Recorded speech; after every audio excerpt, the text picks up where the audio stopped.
एक सवाल mid cap index को लेकर के उठ रहा है। ये सवाल किनका है? हाय आई एम के साहब जो भी हैं, इन्होंने अपना नाम नहीं लिखा है। ये कह रहे हैं कि क्या मिड कैप इंडेक्स में 45,000 के आसपास का लेवल का करेक्शन हो सकता है? क्या आईटी इंडेक्स में भी इसी तरह से 32,000 के आसपास के लेवल्स का करेक्शन संभव है? आपने पहले भी लेवल्स जो दिए हैं, तो ये लगभग उन्हीं के आसपास के लेवल्स के बारे में सोच रहे हैं कि क्या वहाँ तक जा सकता है। और वैसे ही एक सवाल आफ्ताब अहमद ने पूछा है। वो कह रहे हैं कि मिड कैप स्मॉल कैप तो बेयर फेज में जा ही चुके हैं और निफ्टी सेंसेक्स अगर नहीं गए हैं तो उनको मैनेज किया जा रहा है। यही मार्केट की सच्चाई है। अब एक यहाँ पे टेक्निकल सवाल मैं आपसे समझना चाहता हूँ। टेक्निकल मतलब वो चार्ट वाला टेक्निकल नहीं, बल्कि मार्केट के कॉन्सेप्ट के संदर्भ संदर्भ में, कि आपके पास 3 इंडेक्स हैं। आपके पास एक सेंसेक्स निफ्टी जैसे लार्ज कैप इंडेक्स हैं, आपके पास मिड कैप इंडेक्स अलग है, स्मॉल कैप इंडेक्स अलग है। हर कैटेगरी में बहुत सारे हैं, लेकिन मोटा-मोटी। तो अगर लार्ज कैप इंडेक्स आपसे कह रहे हैं कि नहीं अभी बेयर मार्केट नहीं है, जो आमतौर पे लोग मानते हैं कि 20% से ज़्यादा गिर गया तो बेयर मार्केट हो जाता है। लेकिन मिड कैप और स्मॉल कैप आपको उससे ज़्यादा गिरावट दे चुके हैं।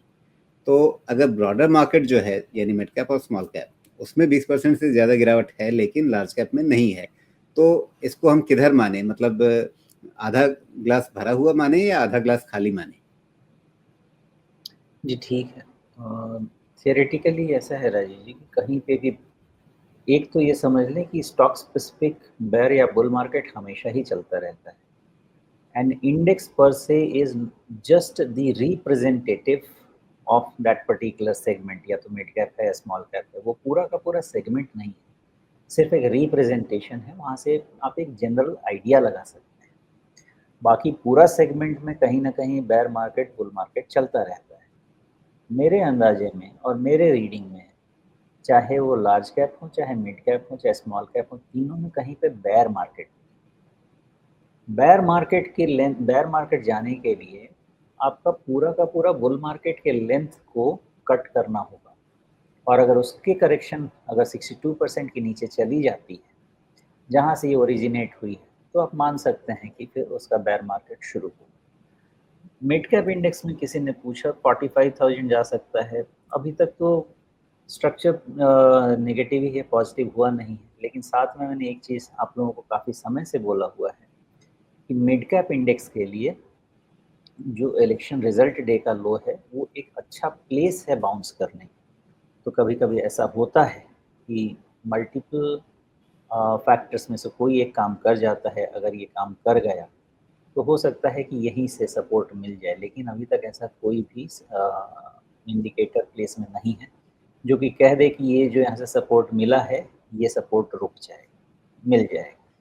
मे बी आपका मार्च क्वार्टर का रिजल्ट जब अप्रैल में शुरू होगा, तो अप्रैल से मई के बीच में समझ में आएगा कि क्या एक नया बॉटम मिड कैप और स्मॉल कैप में बचा हुआ है या नहीं बचा हुआ है, तो उस समय देखेंगे। आप करेक्शन जो बेयर मार्केट का नाम दे देते हैं, अब ठीक है, अपना अपना नाम है। मैं तो यही समझता हूँ राजीव जी कि जो मिड कैप इंडेक्स शुरू हुआ था 29,000 से, वो बढ़ के हुआ है 60,900, 61,000, जो हमारा साइकिल टारगेट 60,000 का था। मेरा बेयर मार्केट मिड कैप में शुरू होगा 41,000 के नीचे। मेरी थ्योरी यही है, मैं इसको नहीं बदल पाऊंगा। बाकी अगर कोई बेयर मार्केट समझते हैं तो मे बी आप करेक्शन किस लेवल से देखते हैं उसमें देख लीजिएगा।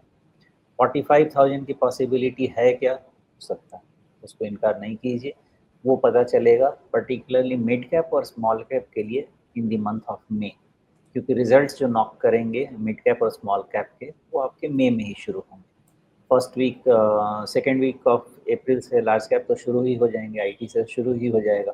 अप्रैल में मोस्टली आपको लार्ज कैप मिल जाएगा और मई में मोस्टली आपको मिड कैप और स्मॉल कैप मिल जाएगा। तो मई में आइडिया लग जाएगा कि क्या 45,000 होगा, 41,000 होगा, कुछ भी हो सकता है। इसकी पॉसिबिलिटी है। अभी तक रिवर्सल दिख नहीं रहा है। मैंने मार्कर रखा हुआ है रिवर्सल के लिए। अगर 50,000 के ऊपर रह गए तो मे बी जो इलेक्शन डे लो है, वो रिजल्ट वो वाला लो बचा हुआ रह सकता है। जी, लेकिन अभी तो शोमेश, जो इलेक्शन डे वाला बॉटम था, उसको मिड कैप इंडेक्स ने थोड़ा सा ब्रीच कर लिया है, या कहें कि लगभग वहाँ तक जा चुका है, क्योंकि उस दिन का अगर आप देखें, ये 4 जून का जो बॉटम था वो 47,247 का था, और अभी हमने ये इस लेवल को क्रॉस किया है 3 मार्च को।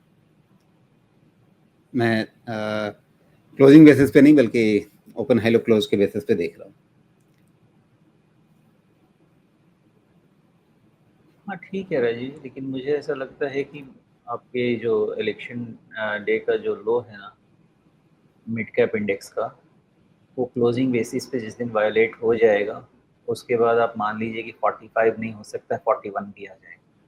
जी। लेकिन उसके पहले में मुझे नहीं लगता कि किसी भी तरह का मैं बहुत ज़्यादा उतावलेपन में कोई डिसीजन लूँगा, क्योंकि उस दिन की जो आप कैंडल भी देखेंगे बहुत ही अच्छा रिवर्सल है विथ प्रॉपर ड्रैगन फ्लाई, क्या कोई तो डोजी बोलते हैं उसको, उस तरह का डोजी कैंडल पैटर्न है, जो कि ये बताता है कि पूरे तरह से वहाँ पे जो फॉल है ऑलमोस्ट थकान हो चुकी है और यहाँ से ऊपर चलना चाहिए बाज़ार को।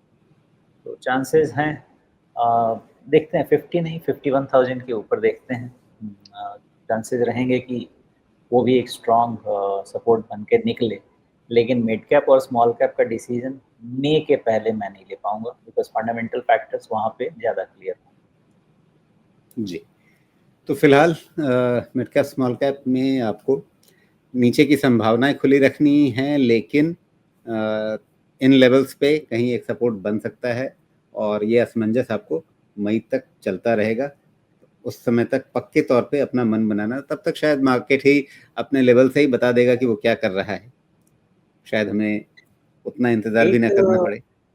एक जो क्वेश्चन बार-बार होता अभी चल रहा है ना कि इंडेक्स लार्ज कैप नहीं गिरे, मिड कैप, स्मॉल कैप बहुत गिर गए। पिछले 2 साल का बुल मार्केट ही मिड कैप और स्मॉल कैप में रहा है। तो करेक्शन कहाँ होगा? वहीं होगा ना। लार्ज कैप में तो वैसे भी कोई बुल मार्केट रहा नहीं है।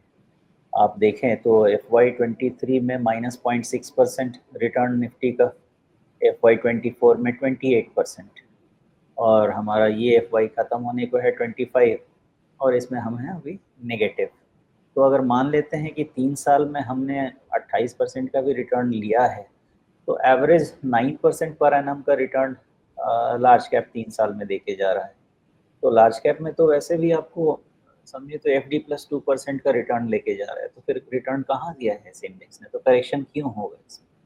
जिस इंडेक्स ने रिटर्न दिया है करेक्शन वही होगा ना।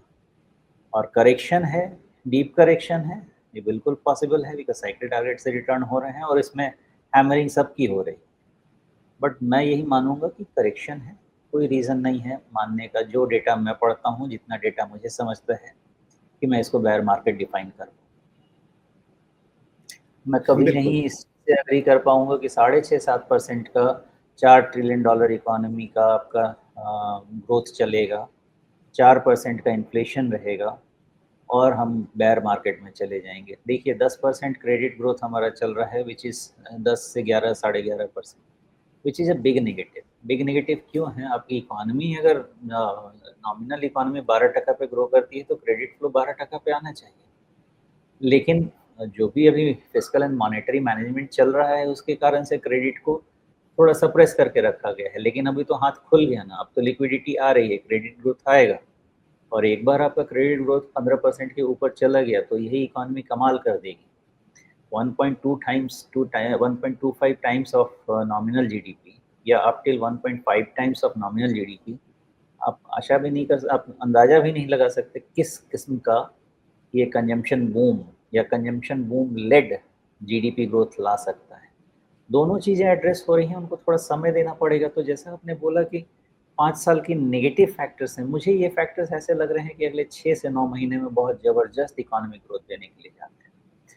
ट्रम्प वाला एक फैक्टर है जिसको मैं भी नहीं समझ पा रहा कि इतने मतलब इमैच्योर बिहेवियर में क्यों ट्रम्प और मस्क चले गए हैं, वो मेरे भी समझ के थोड़ी बाहर है। उनकी अपनी इकोनॉमी ही डिस्ट्रॉय कर देंगे और हमको तो थोड़ा डेंट पड़ेगा ही। जी, वैसे एक ट्रम्प साहब का एक ताज़ा बयान जो है वो मुझे ध्यान दिलाता है रिवर्स गियर का। अभी जैसे उनसे पूछा गया, शायद सवाल उठे इस बात पे कि हाल में वाशिंगटन डीसी को एकदम क्लीन अप किया गया, साफ सफाई जोरदार तरीके से कर दी गई। क्यों हुआ ऐसा, उस पर कुछ सवाल उठाए गए। तो वैसे ये भी अपने आप में मतलब सवाल उठाने वालों की बलिहारी है कि कहीं पे साफ सफाई हो तो उस पर सवाल क्यों उठने चाहिए। लेकिन जवाब क्या था कि अब पीएम मोदी और जो दूसरे वर्ल्ड लीडर्स आ रहे थे वो वाशिंगटन डीसी में गंदगी देखें, दीवारों पर लिखा हुआ है, कुछ नारे लिखे हैं या कोई ग्राफिटी बना हुआ है, वो सब चीज़ें देखें, टेंट्स लगे हुए हैं वो देखें, पॉट हॉल्स देखें। ये सब वर्ल्ड लीडर्स के सामने, पीएम मोदी के सामने अगर ये सब चीज़ें दिखेंगी तो अच्छा नहीं लगेगा, इसलिए वो सब पूरे राजधानी को क्लीन अप किया गया। ये मुझे याद दिलाता है कि पहले ये सब चीज़ें हमारे यहाँ ज़्यादा होती थी कि कोई अगर विश्व का कोई बड़ा नेता आ रहा है तो हमारे यहाँ मतलब सब तरफ तंबू कनात लगा दिए गए या दीवारों की सफेदी करवा दी गई, ये सब चीज़ें यहाँ होती थी। ये रिवर्स गियर है क्या? राजेश जी, मैं इसमें ना आपको छोटे मोटे पैरामीटर्स बताता हूँ, आप देखिएगा। अमेरिकन इकोनॉमी की सिचुएशन इतनी खराब हो चुकी है कि उनके पास मास्किंग के अलावा कोई रास्ता नहीं है। रीज़न बहुत सिंपल है, इस चीज़ को समझिए। आपकी इकोनॉमी $27 ट्रिलियन के आसपास, आपका डेट $35 ट्रिलियन के आसपास निकल चुका है। 2008 में ग्लोबल फाइनेंशियल क्राइसिस आया था और उसके बाद से हाउस होल्ड डेट जो है यूएस का बहुत ही कंट्रोल वे में जा रहा है, लेकिन गवर्नमेंट डेट बढ़ता ही जा रहा है। हर साल आप एक बार ये सुनेंगे कि शटडाउनिंग, वहाँ पे गवर्नमेंट शटडाउन होने वाला है और फिर डेट सीलिंग बढ़ती है और फिर पता चलता है कि हम $1 लेके आते हैं लेकिन उससे हम सिर्फ 50 सेंट्स का जीडीपी बढ़ा सकते हैं।